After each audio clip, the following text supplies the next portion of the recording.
Hi everyone, and welcome back to Bringing Light to the Shadows, a video interview series that I am conducting based on topics related to my new book, Shadow of the Steeple.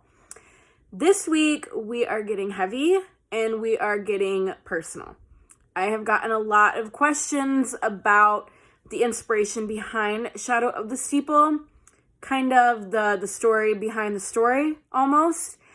And this week we're going to get into it. We're going to get into my story and my personal experiences. And we're really going to dive into the topic of grooming, which is such a driving force in my book. And we're hitting it head on. We are having the tough conversations and answering the tough questions. So as hard as this interview was to film, I know it's going to be really beneficial for a lot of people listening. And I am really grateful that I have the opportunity to put this story out to all of you. So before we get started, I do want to put out a severe trigger warning. There is a lot of triggering topics discussed in this interview.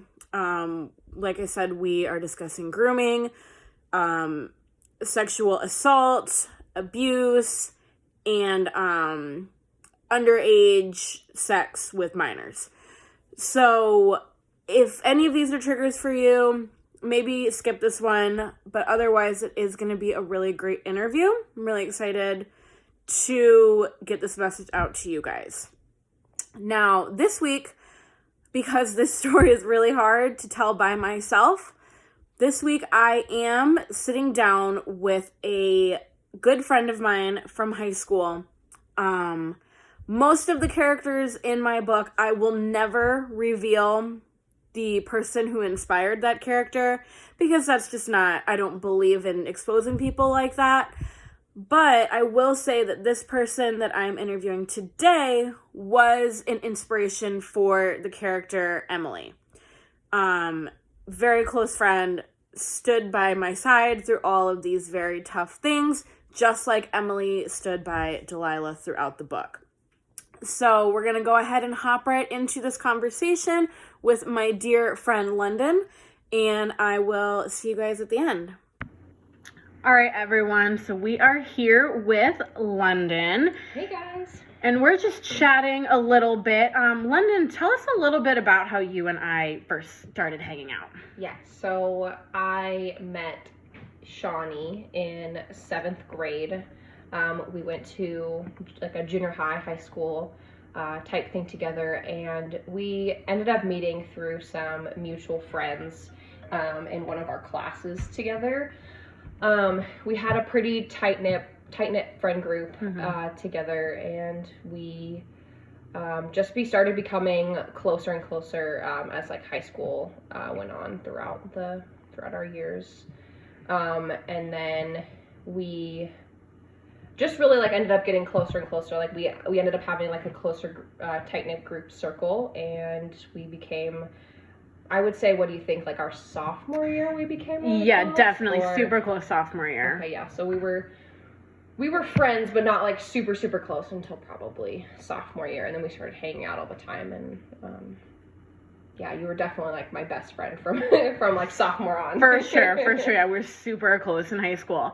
So obviously, if people have read my book, they kind of know my story and my experience with grooming and predatory behaviors like that. Have you personally experienced any behaviors like that? Yeah, so when you reached out to me about this, I didn't really know what to think at first, just because I guess I really never, I tried to block that experience in my life out, just because I chopped it up to just me being a stupid, immature teenager that hung around stupid people and made stupid decisions, and I kind of really blamed myself for it. And it really wasn't until you reached out to me and I read your book that I really spent time as an adult looking through the eyes of a teenager that it really hit me that those types of behaviors that I experienced as a child were really me being manipulated and groomed by older men and conditioning me to think that these types of relationships and behaviors were okay. So to be 100% honest with you, I don't know, 2 years ago, if you'd asked me if I've ever been groomed, I would probably have told you no. But if you asked me the same question now, I would have to say yes, because I was surrounded by men that, preyed on children, 14, 15, 16 years old, and I was one of the people that happened to in high school. So, Shadow of the Steeple was pretty much your story as much as it was my story. Like, you could make yourself Delilah as much as I could make myself Delilah. Oh, 100%. So what was it like for you reading the book? It was hard. It was hard because I feel like as a teenager, I had this really warped perception of what was going on, and as I read it recently from an adult perspective, it really transported me back into these times and these instances as a teenager and hanging out with people that were much older than me, and involving myself in things such as alcohol and drugs and sex, and how I thought that that's what you need to do to be cool, and that's what you need to do to fit in. That's the expected. Yeah. And that if I want to be cool and if I want to fit in, these are the behaviors that I need to do. These are normal things, and that everybody around me made me feel like this was normal and that this was okay and this was something that Absolutely. I need to accept, and that if I didn't, that I was... There's something wrong with you. The outcast. You were the problem, yeah. So, reading it from an adult perspective, I realized that I was really, really naive.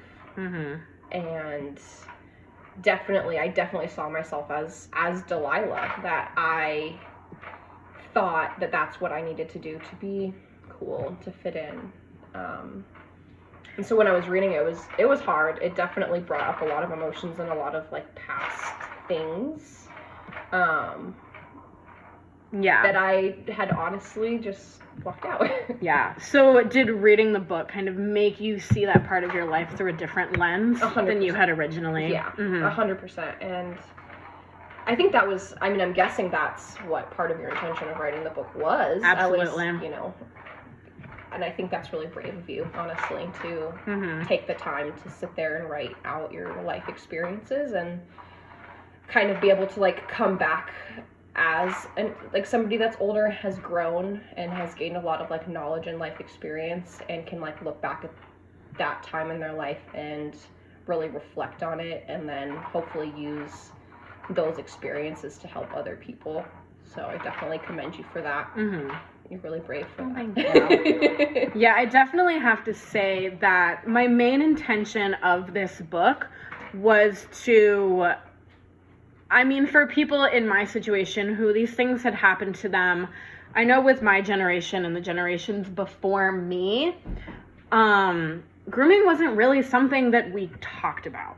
When you talked about pedophilia and you talked about pedophiles, you were always kind of taught to believe that was the 50-year-old man and the 8-year-old girl. Yes. You were never taught that it was the 21, 22-year-old man and the 15-year-old girl. That's true. So with our generation, I wouldn't say that grooming was accepted, but it also certainly wasn't condemned. It was something that people just didn't talk about. That's true. So I think a big part of my wanting to write this book is for people who have had my story and maybe they blamed themselves, as I did, and yes, maybe you did too. 100% did. Kind of blame themselves for these things that happened to them, to kind of let them know, the truth, that children should not be preyed upon, and this is a conversation that we should have had years ago. And also for maybe young adults who are going through this now, before it gets too late, to kind of put the story out there and let them know that somebody else is going through something that they have experienced. And that they're not alone. And they're not alone, and there is a way to get out. And letting them know that this isn't the normal, and they don't have to feel weird because they aren't feeling comfortable or they feel like they shouldn't be doing this, to kind of give them that story and let them know this isn't normal. And it should not be. It shouldn't be a thing. Yes. So you had discussed, and we had kind of been talking about this before, that you were kind of conditioned to believe that this was the normal. Can you tell us a little bit more about this? What kind of behaviors from the people around you made you feel like this? Yeah, so I think it makes me think a lot of the time that we would hang out and that we would have conversations about, oh, let's go hang out with so-and-so, or, let's go do this tonight. And it felt like that was, like, I don't know how to word this. Like, it's something that, like, was fun. Like, something that we could, like... Yeah. How... It was, like, the cool thing to do. Yeah, like, going and having a sleepover with your girlfriends isn't as fun... That's lame, yeah. ...as going out with boys and that had cars that could drive. Mm-hmm. And so I think it was not only, like, the other girls in the situation that were there, like, oh, this is fun, like, this is going to be a good time, but also the guys that really...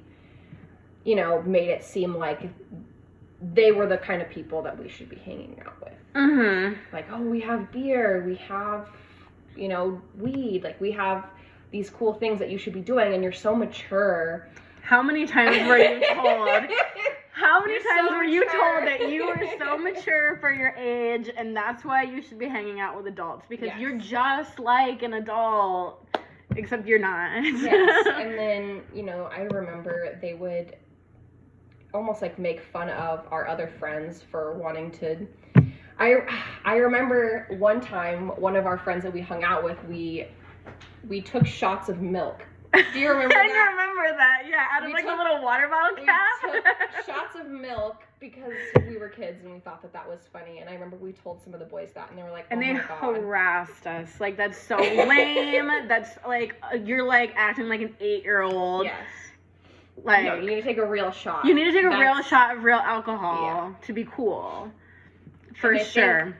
I think being a part of these males that conditioned you and other girls, in our friend group, and that conditioning allowed the conditioning of, like, me, So where you guys were so conditioned that this was okay and this was acceptable behavior that you got your friends into it. So it's kind of like a domino effect. Yes, because you thought it was okay. Mm-hmm. So I convinced you that it was okay. So you convinced me that it was okay, and that I was like, yes, this is okay.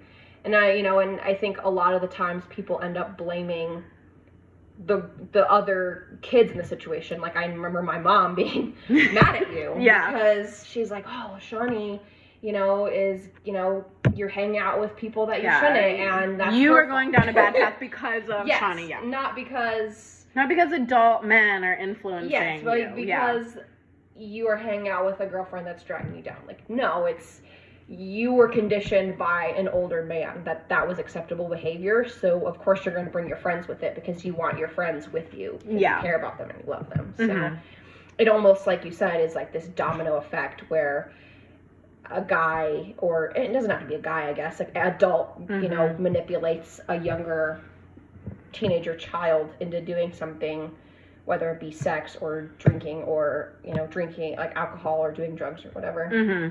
And that person manipulates their friend because they think that behavior is okay. And then more people get involved in it, and then there's just like this cycle of this behavior is okay because my friend thought it was okay.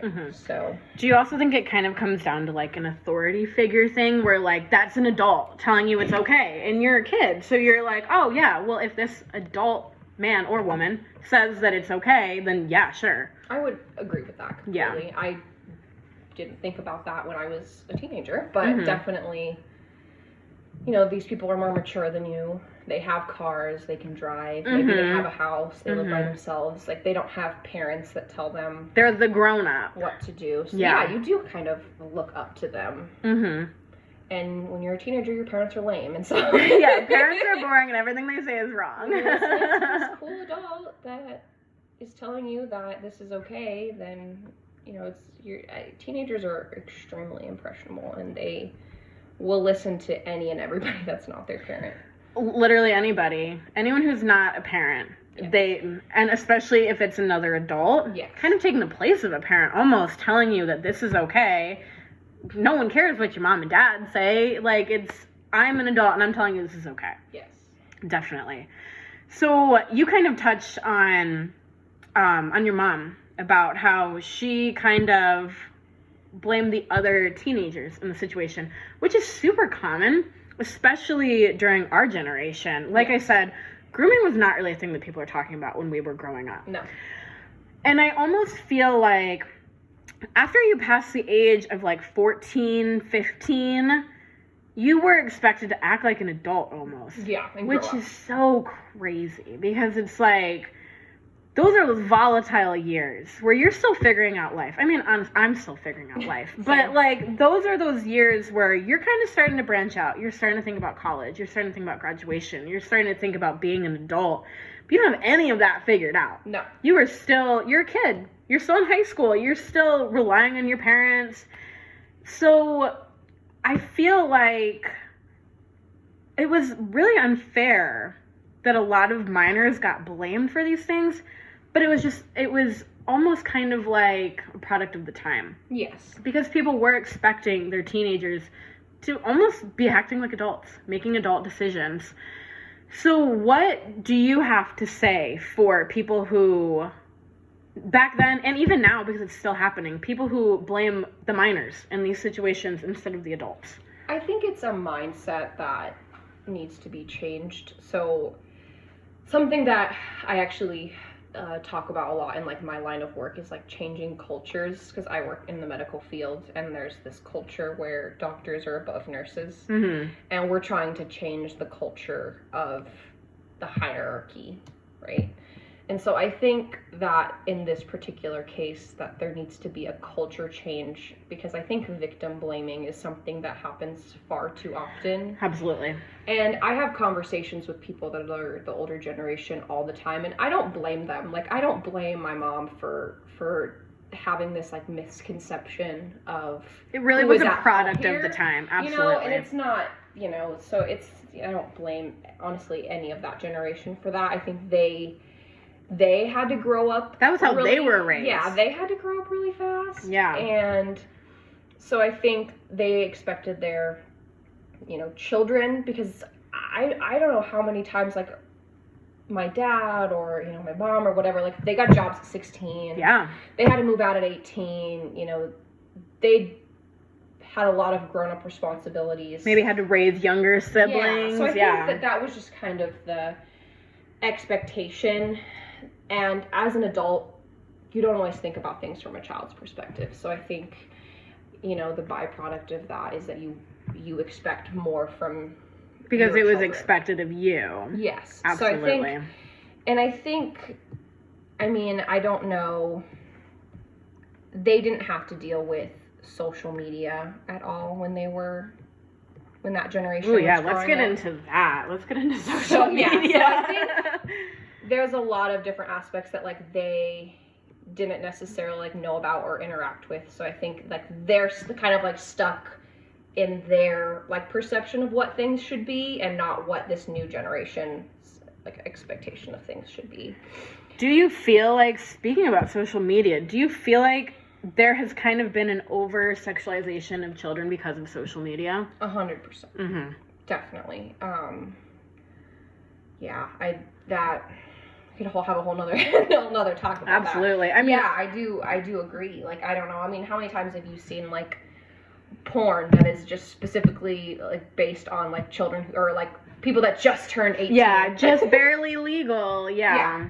There's literally a whole section of pornography for that. And yeah, I don't know if that's always been a thing or not, but it's definitely something that I've seen in the media more and more and more. And I think we were talking about earlier how when we were younger we would get catcalled all the time, and that have you been catcalled as a 25-year-old? No, exactly. It's like I've been catcalled so much more as a teenager, between the ages of 13, like when I first started getting boobs, to like 18. Yeah. I don't get catcalled anymore. Exactly. I can walk down the street, maybe a couple of rogue people will honk at me, but I remember us being kids and walking down the street, and it was like the paparazzi. It was like people were honking at us, whistling at us, and we were 14, 15, 16. Exactly. And I think, talking about social media again, I think social media has like opened this can of worms to where people can do and say whatever they want, and they can hide behind their computer screens and pretend to be teenagers so that they can talk to other teenagers. And I actually had this conversation with my mom about how it has brought all of the people that are predators were kind of alone. Like, they have a space in now. their own little bubble, whether it be child rapists or, people that prey on children. Child pornography. Yeah, any sort of like sketchy or predatory behavior that they used to kind of be like on their own island. Like they may not be surrounded by people that have that same feeling or want those same experiences every day. But now that they have a community now, social media, like they can form they can come together. Now there's people that are like them. Yeah. And now that they know that there's other people out there like them, then that's they're like, it makes them think they're normal. Yeah. That's normal to feel that way, maybe. And so then there's this whole, community of people that prey on children because now they're like, they've got a group together now. Like they've got other people that are like them. Absolutely. And so, I think we've seen a large influx of that because of social media. And then I think another aspect of it is mental health, because social media has caused, I think, a lot of people to, they're looking at social media every single day and they're comparing themselves to other people. Body image. Lives. Absolutely. Yeah, whether it be like celebrities and body image or, popularity contests, this, that, the other thing. I remember being a kid and, I look at my old Facebook posts all the time and cringe. It's so cringe. Oh my God. Like, my friends don't like me, or I was literally like always trying to get people to like me. Yes, I was such a pick-me in high school. Just 100%. always trying to get a boy's attention. Or anybody's attention. And I think social media really causes a lot of like insecurities in people. And I feel like it's also caused a lot of like mental health issues like depression, anxiety, if you don't get enough likes on your picture, it's because people don't like you. Yeah, and it's like self-image issues. I've had problems with my self-image my whole life. And so getting attention from people when I was a teenager, whatever form that getting may that be, like or that comment and whatever it may be, was so validating for me. Absolutely. So I think that predators like prey on that insecurity. Absolutely. They weasel in where they can find a loophole. Yes. Where they can find a hole in your psyche, and I can fill that. I can, make you feel better about yourself. I can validate you. And they use it to their advantage. Absolutely. Because as an adult, we have the mental and emotional capacity to not fall for that. But when you're a teenager, every single teenager, I think, is always questioning if they're good enough. Yeah. Because at that age, you're just figuring yourself out. You're kind of awkward. You're kind of stumbling your way through life. And when you have somebody come in who is saying, oh my God, you're so mature for your age. Oh my God, you're so hot. You're so amazing. You're so cool to be around. You're going to latch onto that person. 100%. Because that person's validating you. And you don't care if that person is an adult or a teenager. In fact, I think you get more validation if they're an adult, because it's like, oh, this is like a grown person who's telling me that I'm mature, that I'm beautiful, that I'm awesome. And my friends my age don't make me feel that way. So, and this adult is, so I'm going to latch on to that. I definitely feel like, too, there's almost a pressure to be sexy on social media. Oh, yeah. As a girl. As a girl, 100%. There is such a pressure to be sexy on social media. I remember being a teenager and, honestly kind of towing the line, because I had to add my mom and I had to add my mom on Facebook, Instagram, all of them. So I remember always trying to figure out a way to kind of toe the line on how sexy I could be on social media. And that's, thinking back, I'm like, I was 15 years old. Why was I trying to be sexy? Because sex sells. Sex sells. And that's what we've been conditioned. That's our whole society has been conditioned, and children have not been ignored from that. Like, children are a part of that. Yeah. You want to get the likes on your picture. You have to show the cleavage. You have to show the butt. You have to be hot, because that's the only way that people are going to like your picture. Yes. So, what advice would you give your younger self if you could?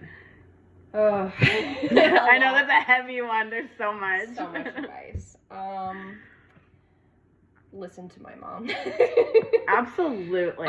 Parents are not lame. Parents are looking out for our best interests. My mom gave me all of the wisdom that she learned from her formative years to try to pass along to me. Don't hang out with, older men. People like drugs are not cool. Like underage drinking is not cool. Like having meaningless sex is not cool.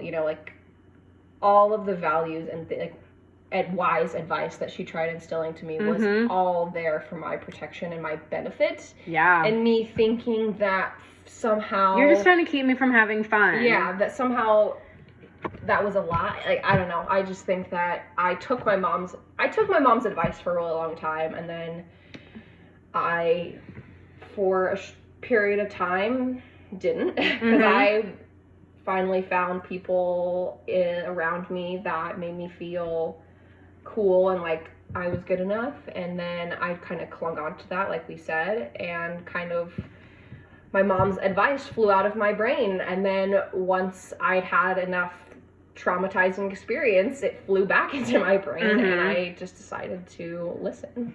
Absolutely. So I think I would just listen to my mom. Yeah, absolutely. I think back, and your mom and my mom were so wise.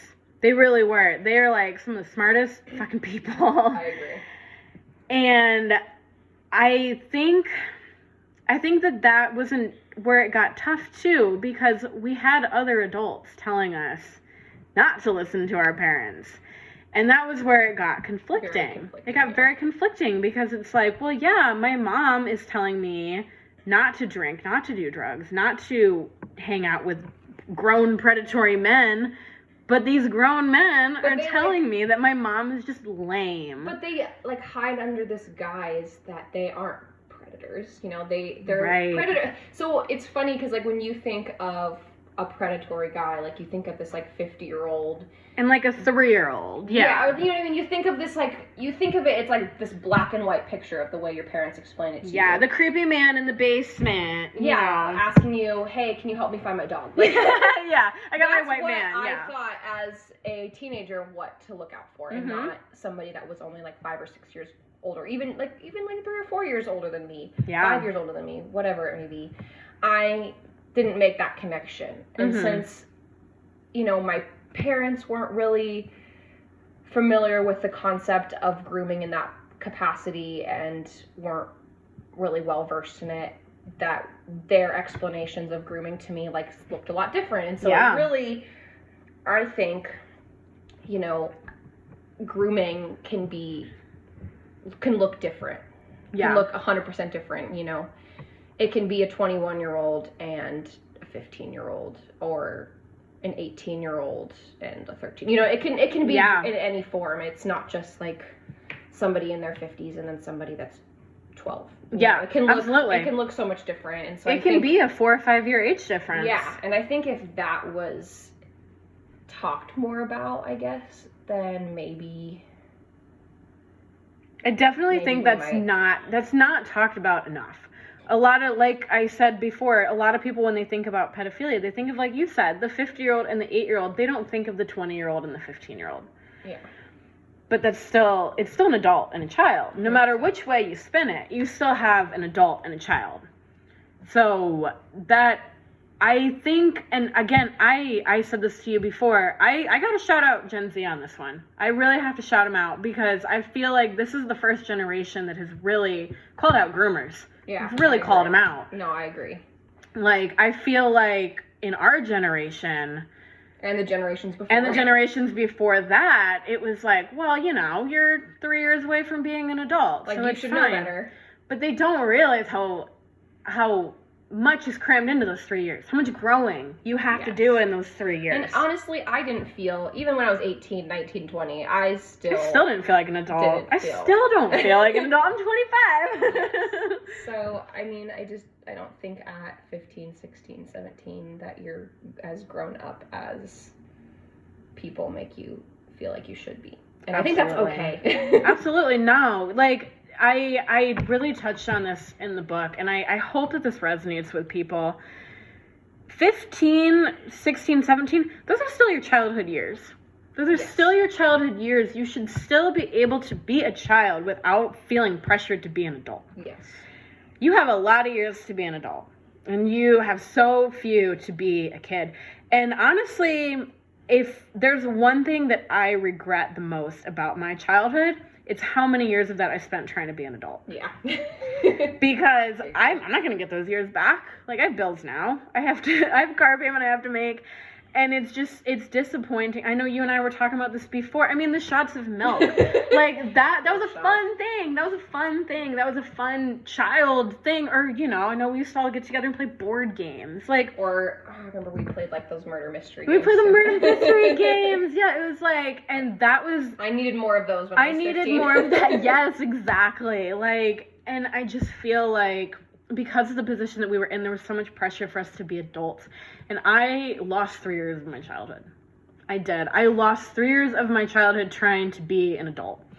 And that's 3 years that I won't get back. And I feel like that's something that, you know, when people are always pressuring these 14, 15, 16-year-olds to be adults, they're not thinking about that. You have so few years to be a kid. Just be a kid. You have plenty of years to be an adult. You have basically your entire life. Like, those years to be a kid, that's what they should be for. I agree. So, who do you think, I mean, obviously, besides the predator. Predators should not be predators. We need to, you know, that needs to be called out. Those people need to put on blast.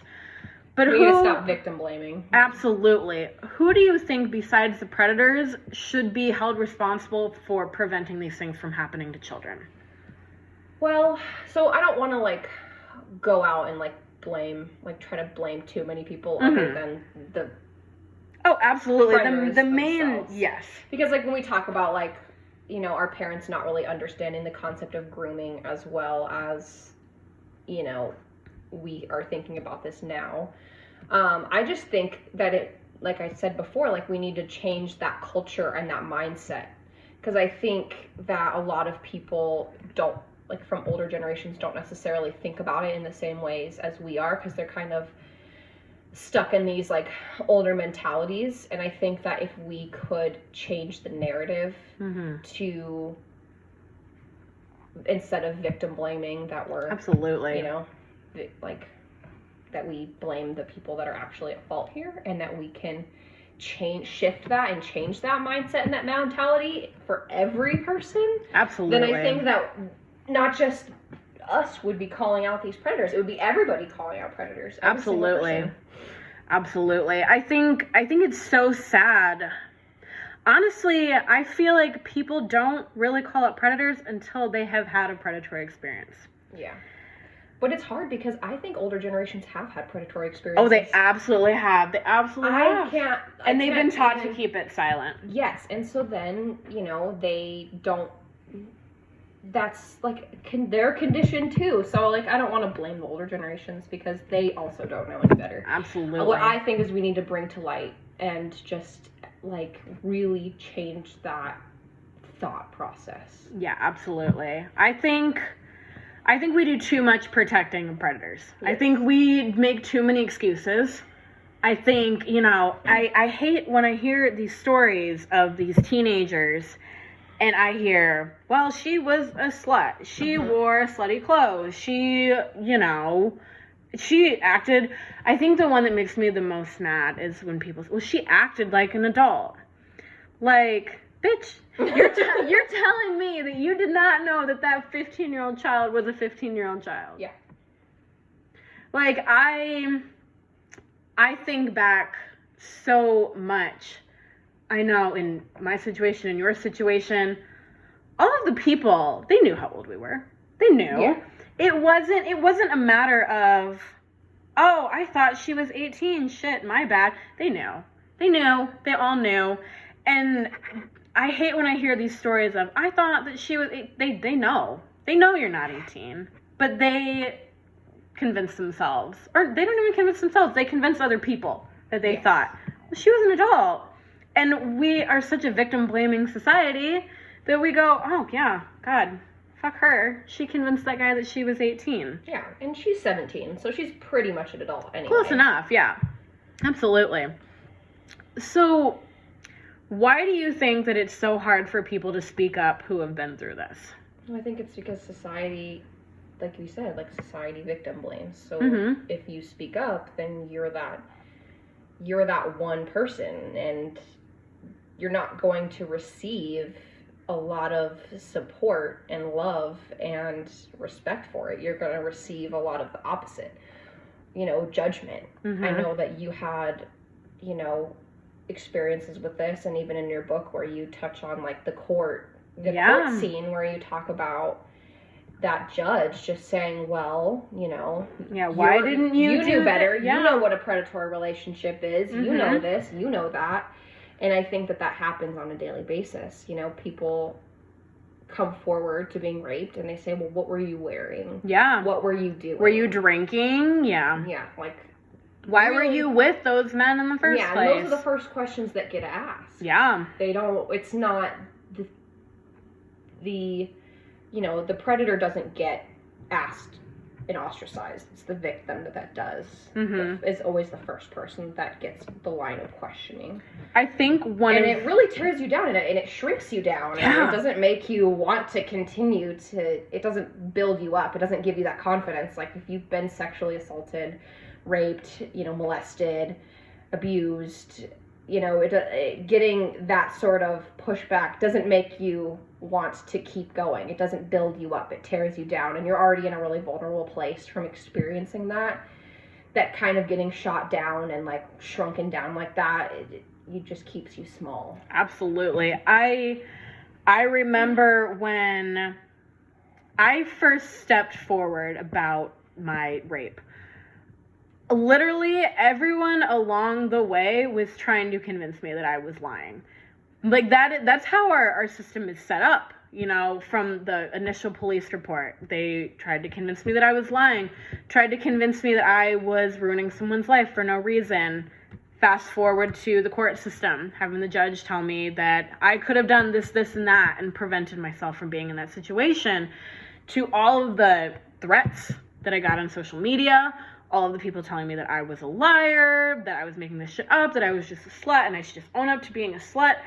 And I mean, this is not just my story. I have talked to so many people who have had the exact same thing happen to them. And I know for a period of time, I was upset with myself for coming forward. I was literally like, that was a mistake. I shouldn't have come forward. I should have just kept it to myself.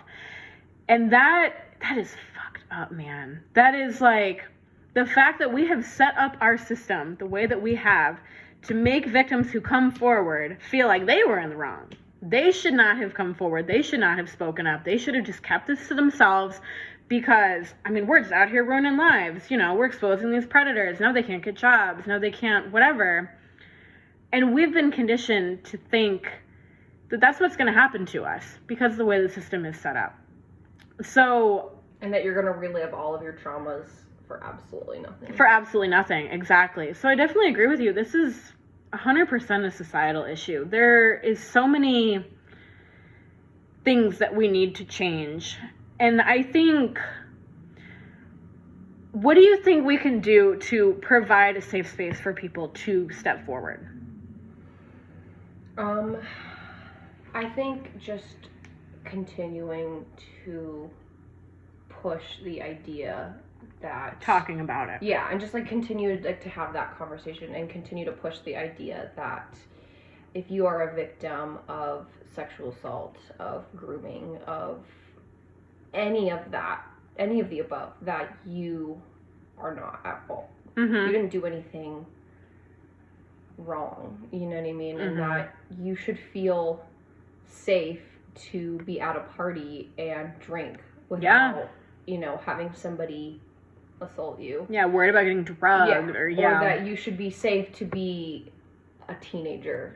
Mm-hmm. And I think that if we continue to have these conversations and really like just keep calling people out when they do these things and continue to have these tough conversations, I think we can change the narrative.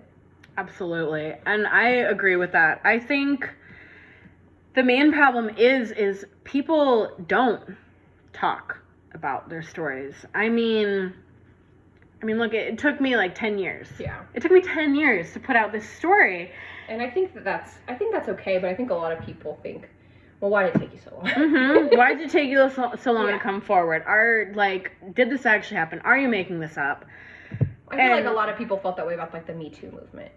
Oh God, yes. I heard a lot of people's commentary on it that, oh well, it took them 10 years to report 12 years, 20 years to report somebody. Like, how valid is their argument if it took them that long? Why didn't they just say something? And it's just still, yeah. You know what I mean? One of the biggest criticisms I heard about the Me Too movement, which made me so mad because this is what kind of happened to me when I stepped forward.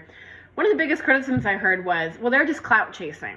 Yeah. They're just looking for clout. They're just trying to get people to talk about them. Or get attention. They're just looking to get attention. They're just, attention seeking. And I saw something that summed it up really well. They said, name 5 of Bill Cosby's victims. You can't name. No. You don't know their names. You don't know who they are. So if they were clout chasing, why they didn't get any clout? So why did they choose that? No, and I'm sure it took a lot for them to come forward. Mm-hmm. And I know I had a lot of, I don't know if this happened to you, but I had a lot of that happen to me where I kind of started to open up about my story, and I got a lot of, you're lying, you're making this up because you are disappointed in yourself for the choices that you made, and instead of just owning up to that, you're choosing to blame other people. Yeah. So I think that we really got to start listening to victims, man.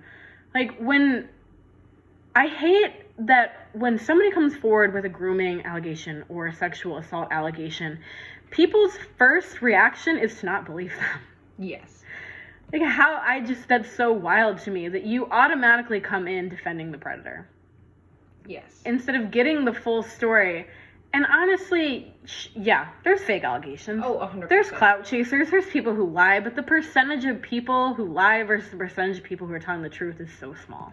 I think what makes it hard, too, is it's really hard to prove it, I guess. Because, Mm-hmm. we're a society that's, based off of evidence. And so this is, he said, she said. He said, she said, absolutely. But I think if we made this, a more common conversation and we really were changing the culture of this, people would come forward soon enough to where they could collect evidence and Mm-hmm. they could make a valid case because there actually is evidence. If you get sexually assaulted, you have bruises on your face. And you Absolutely. can take that evidence. Absolutely. So I think if, as a society, we kind of remove that stigma away from the victims and we empower them to come forward, they will come forward sooner so that we can get where we need to go with this.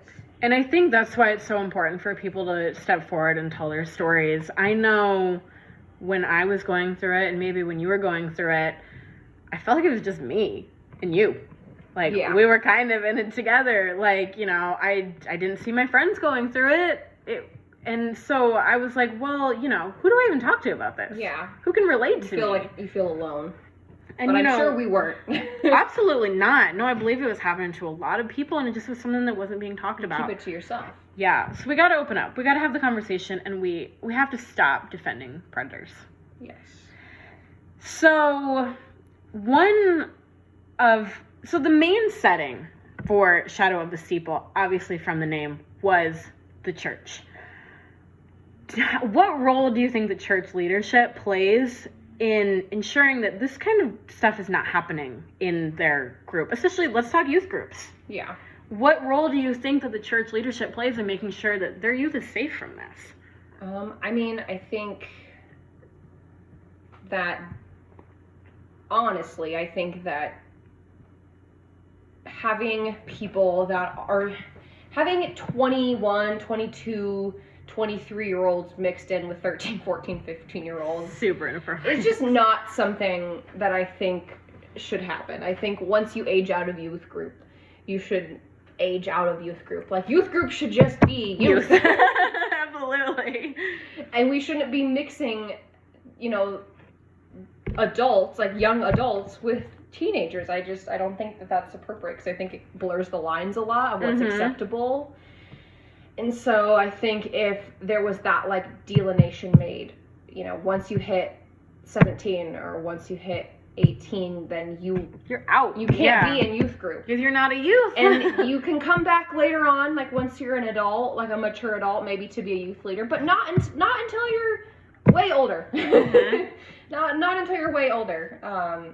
Because we were talking about that, like, mindset of being, 20, 21, 22, where you're not like a full-grown adult, but you are really, you are technically an adult, yeah. Around a bunch of, you definitely have a power dynamic kids over the youth. Yeah, and you have that influence, and it's very easy to take that influence for granted. So I think that as youth leaders, they need to make that separation and just cut them off. Absolutely. And say, look, you're 18.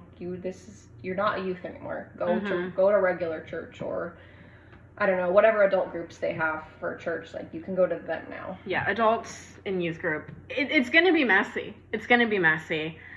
Especially if you have adults who have just recently phased out of youth group. Yeah. And now the lines are blurred. Because I was a kid a year ago. Yeah. So why is it now wrong for me to date these people? Yeah. And I feel like a lot of times those youth leaders are not willing to put those boundaries in place. Because maybe that's their friend. That's their buddy, Or in their head, they're still a kid. Yeah, they're still a kid, because to them, maybe they are. Maybe this is a 40, 50-year-old youth group leader. Yeah. 18, 19, 20-year-old kid in their mind.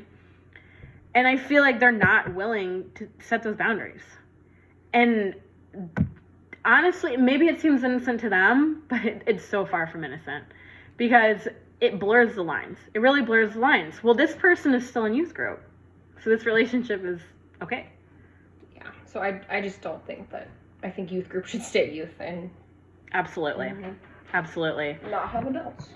So, for you... So I know for me, like I said, grooming was not a big conversation when I was growing up. People didn't talk about it.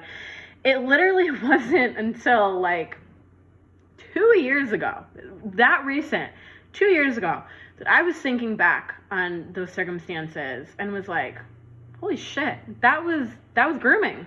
That was straight up grooming. At what point in your life did you have that realization, like, that happened to you? Probably when I read your book. Yeah. I really pushed a lot of that out. Yeah. What was that like for you when that happened? It made me feel really emotional, and it made me feel, it kind of actually validated me, because it made me feel like, okay, all those negative experiences that I was feeling, and those negative feelings that I had towards those situations, was because I was being preyed upon, not, and a lot of the times when I thought back to it, I would just blame myself. Oh, well, I put myself in the situation. Well, I said yes to this. Well, I said, I drank that drink, or I said okay to doing this. Mm-hmm. And it made me realize that not that I'm just a a big old victim here because, you know, you are. I try to take a victim, responsibility for my actions, you know, to an extent, but also not put all of the blame on me. Yeah. So it really validated that you know, it was not like I'm not responsible entirely for all the things that happened. See, I honestly, though, and maybe this is a hot take and maybe people will disagree with me, I believe that you had no fault. That you're a child, man.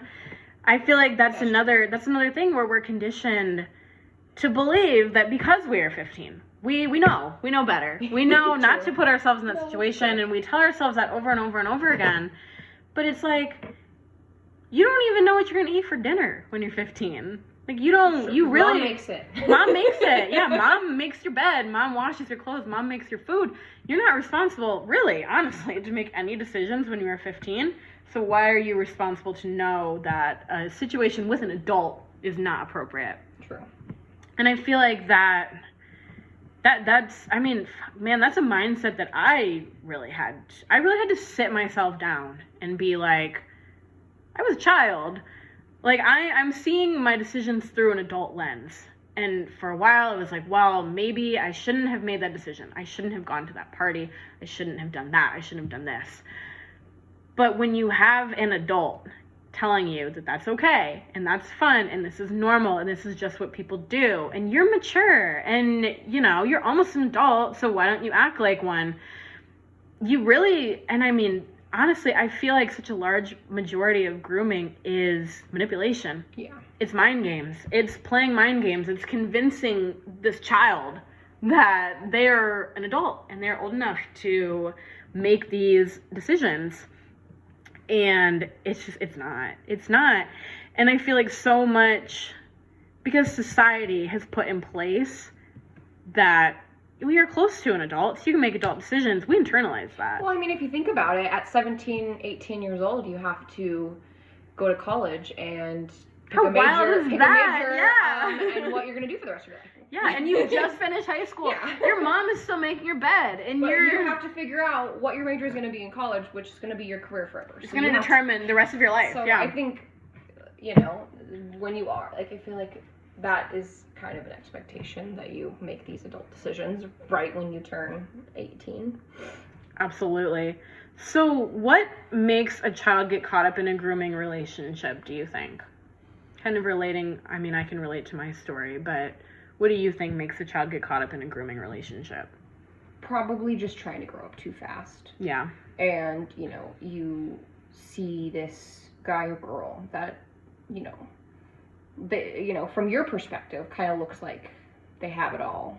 Mm-hmm. And, you know, they have the car, yeah. They have their own apartment, they can buy alcohol. And it's really, you know, and, you know, it's appealing, you know, in certain respects. And so you kind of gravitate towards that, kind of all the things that we were talking about with, like, you know, people having, like, self-esteem issues and, like, looking for that validation and looking for that attention. And if they find it in that sort of relationship, that they feel like it's okay. I know I felt like it was okay because I looked at these boys or these men yeah, that had their cars and had their houses and could buy alcohol and had access to alcohol, and I thought that it was enticing and it was cool and it was different and it was nothing that my other friends were doing, and so then I felt like, oh well, if I hang out with them, I'm more mature, and I already get told all the time that I need to be more mature and that I am more mature for my age, so if I hang out with these people, then I will be.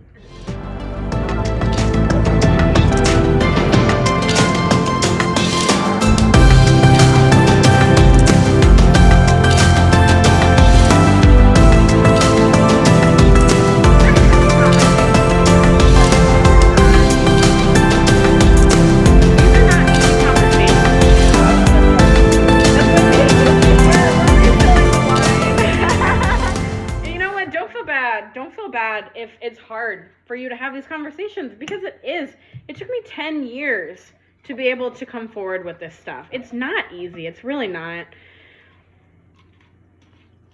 So why do you feel like it's so hard to out of a grooming relationship once you're in it? Well, honestly, I probably just because you're conditioned to think it's okay. Mm-hmm. And maybe you're scared to get out because maybe it becomes violent, or maybe you're scared now because you've probably hidden from your parents. Yeah. And if you've gone a little too far off the deep end, you've bitten off a little more than you can chew. And so now as a child, like, where do you turn to? You've already been hiding things from your parents or keeping it from people. So do you just blow all that up? Like, where do you turn to? So I think it's just kind of scary. And like, as a child, I feel like you don't know how to end it or how to stop it, because maybe, you don't really know who to turn to. I feel like this is a huge learning point for parents. You have to be that person that your kids can go to. Yeah. I feel like, obviously, we don't want our kids doing drugs. We don't want our kids drinking. We don't want our kids having underage sex. We don't want them doing all this stuff. And obviously, we're going to teach them that stuff is bad. But I feel like where a lot of parents go wrong is if they teach their kids that if they're doing that stuff, they're going to get in trouble. Yeah. They're going to be grounded for a year. They're going to be mad at that. And I think, being, if you do something wrong, obviously, there's repercussions to it. But I think what worried me so much as a teenager was the judgment. Yes, being grounded sounds awful, but I was more scared of, what my mom would think about. What your mom would think of you, yeah. I didn't want her to lose her respect of me, and that's why it took me a long time to, bring forward some of the things that I was experiencing. Mm-hmm. And it wasn't until I was, physically worried about my own health, because after some of those things had occurred, I got really sick. I ended up getting, really, really, really sick to where I was almost hospitalized. Mm-hmm. And I got really scared because I was getting sick and I wasn't feeling good, and I was worried about my well-being.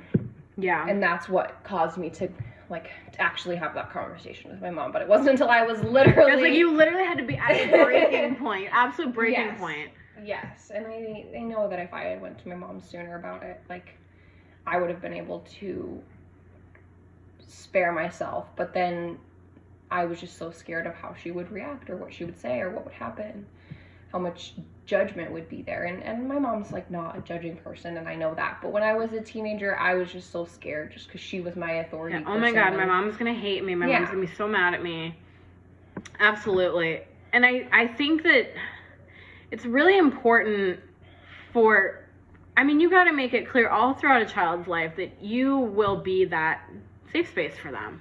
You'll be that person that and this isn't just for parents. This is for teachers. This is for youth leaders. This is for literally any adult in a child's life. You got to let them know that you are going to be that safe space for them. You will be there if they need to come forward and they need to talk about these things. Because I know when I was a kid, I didn't really feel like I had that safe space anywhere. Yeah. I didn't feel like I had a person that I could sit down and be like, this is what's happening to me.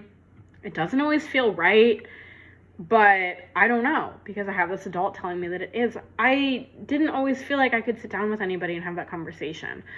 So it's really, we gotta make children feel like they have a place to go. And I understand that these things are bad, but the judgment that people are worried, we gotta get rid of that. We got the fear of being, yeah, absolutely. And I think you touched on, I think the reason, because I hear all the time, well, if they were in such a volatile relationship, why didn't they just get out of it? Yeah. Why didn't they just stop? Why didn't they just stop hanging out with that boy? It's easier said than done. It's easier said than done. A lot of these predatory behaviors, once you realize that they're predatory, you also realize that they're scary. Yeah. A lot of times these people, this is scary. This is scary. We don't know what they're going to do to us. We don't know if they're going to stalk us, if they're going to try to hurt us. There's a fear that comes out of coming out of an abusive relationship like this. And I feel like that's not talked about enough. It's just, well, this person could have gotten out of this situation. They didn't try hard enough. But you don't realize the implications that might come with getting out of that relationship. Exactly. So, have you experienced any negative psychological effects from your experiences?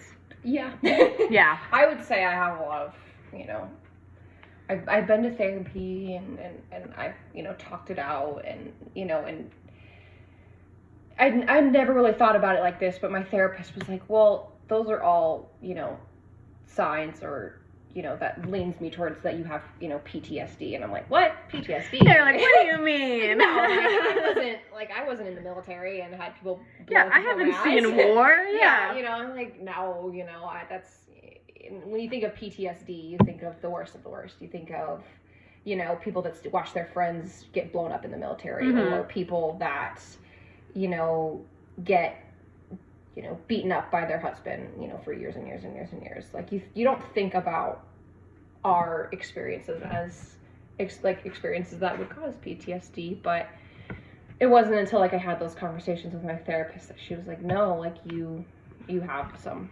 PTSD from what happened to you when you were a teenager. And I think that really did follow me through and caused me to be in some negative relationships, as I got older, and allow myself to be in emotionally abusive relationships as I, got older. And it, took time and therapy and really talking it out for me to realize that was kind of a byproduct of things that I dealt with when I was a teenager. So because a lot. because you were being emotionally abused at 15. Yes.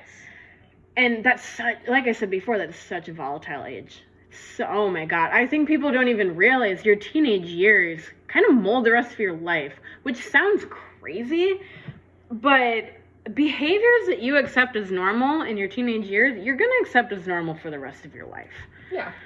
So when if you watch your parents, and if your parents are in an abusive relationship, that you're going to be conditioned. That's normal. That's okay. Yeah. So when you get into these grooming relationships at 15, 16, and you have these adults who are emotionally manipulating you, I mean, honestly, I can relate it back to my story, where it was the people who were grooming me were emotionally manipulating me constantly, always making sure that I felt small. Always making sure that if I did anything that didn't align with what they felt was right, then they would just put me down into the ground and just make my self-esteem very low. So this kind of carried over with me, and it sounds like with you too, into your adult relationships, where if my behaviors weren't aligning with what my partner wanted, I made myself feel small. Yes.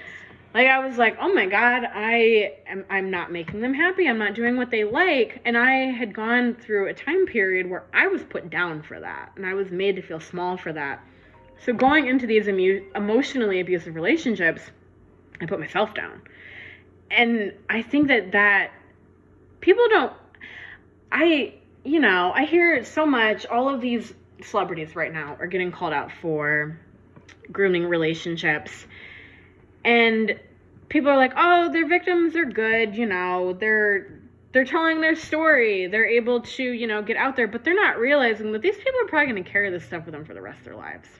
It's going to affect their future relationships until somebody is a listening ear for them and somebody makes them feel heard. These patterns will just continue the rest of their lives. I agree.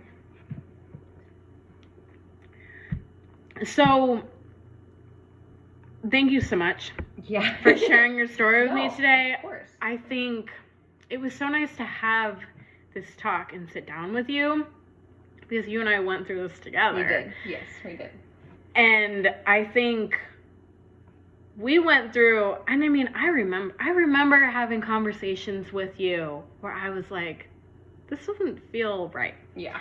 And I remember you saying the same thing. This doesn't feel right. And it's like something's wrong. Something is wrong. This doesn't seem right. This doesn't feel good. And I feel like if somebody would have gotten involved, which obviously people did after it was too late, after the damage had already been done, after we had reached rock bottom, essentially, which why the fuck should a teenager ever hit rock bottom? There should never be a rock bottom for a teenager. But once we had reached that point, that was when other people got involved. But there was so many people, I mean, I'm not even talking about our parents because, you know, teenagers keep their parents in the dark. They do. Honestly, most parents don't even know. But there was people in our lives who knew that these things were happening. They were fully aware, and nothing was ever said or done. And I think that, and again, I am fully for putting the full blame on predators. Yes. I think that we do way too much deflecting. We do way too much, well, you know, it was the parents' fault, or it was the teacher's fault, or it was society's fault. It was the predator's fault. Yes. It was the predator's fault for being a predator. And if everybody gets on the same page with that, then I think this will happen less and less. If everybody's on the same page that the predators are the ones that are responsible for this, not the victims, then we will see change. Absolutely. And we need to call these behaviors out. I know so many people who witnessed what was happening to me and you, and they kept it quiet. It was never brought to light. It was never highlighted as bad. These predators never received any kind of repercussions. I mean, as far as I know, to this day, they're still well and good. We'll never know. Yeah, gladly. But, I mean, it just comes back down to, stop creating a safe space for predators. We need to stop creating a safe space for predators and start creating a safe space for victims. And I think that's what this really comes down to. So, do you have any closing thoughts that you would like to offer?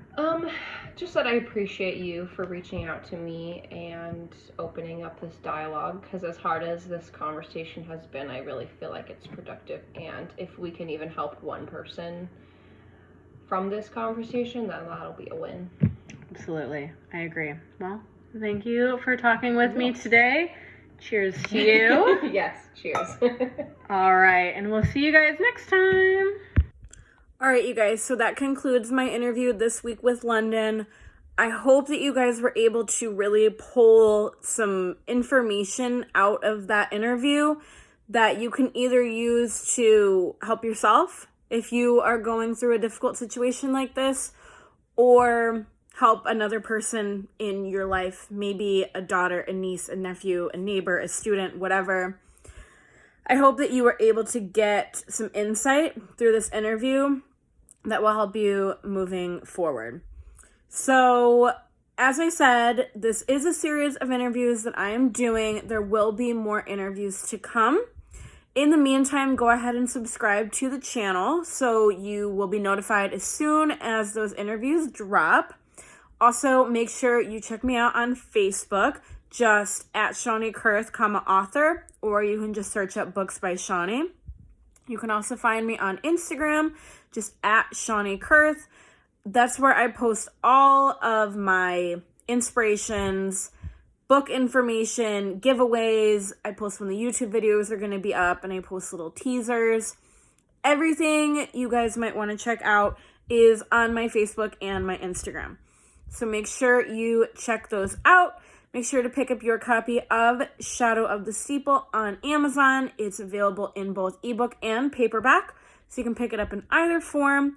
And thank you so much for joining, and we will see you in the next interview.